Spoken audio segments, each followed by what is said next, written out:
घर के कोने कोने से हल्दी, मेहंदी और इत्र की मिलीजुली खुशबू आ रही थी।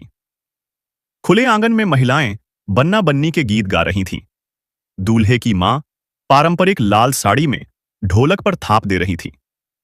तभी दूल्हे की भाभी उत्साहपूर्वक उठ खड़ी हुई, दोनों हाथ कमर पर रखकर बोली, अरे जोर से गाओ, मोहल्ले वालों को भी पता तो चले, हमारे देवर जी की शादी हो रही है।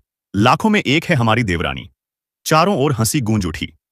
उधर दूल्हे का बड़ा भाई अशोक पूरे घर में इधर से उधर दौड़ता फिर रहा था। कभी हलवाई को मिठाई के ऑर्डर का हिसाब दे रहा था, तो कभी पंडित जी से रस्मों का समय पूछ रहा था। शादी की सारी रस्में, हल्दी से लेकर फेरे तक, बड़े ही धूमधाम से हुई और घर की चौखट पर नई दुल्हनिया ने कदम रखा। सुबह के 7 बजे का वक्त था।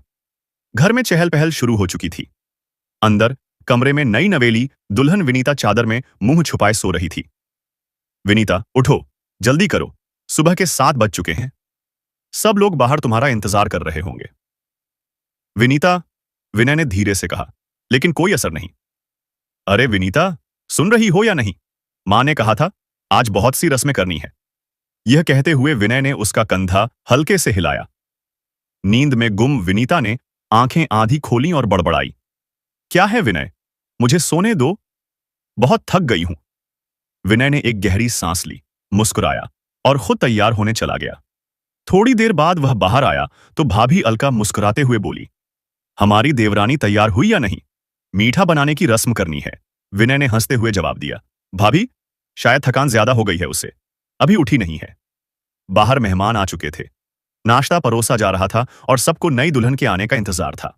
लेकिन विनीता को कोई जल्दी नहीं थी। आखिरकार दोपहर के 12 बजे, जब सबका सब्र जवाब देने को था, विनीता तैयार होकर कमरे से बाहर आई। सिर पर पल्लू था, लेकिन वह हाव भाव में उत्साह की जगह थकान और बोरियत साफ दिख रही थी। सासू मां ने मुस्कुराते हुए कहा, बहू, चलो हलवा बनाओ, पहली रसोई है, मीठा तो तुम्हारे हाथों से ही बनेगा। लेकिन विनीता ने बिना लाख लपेट के साफ कह दिया, मुझे नहीं आता हलवा बनाना।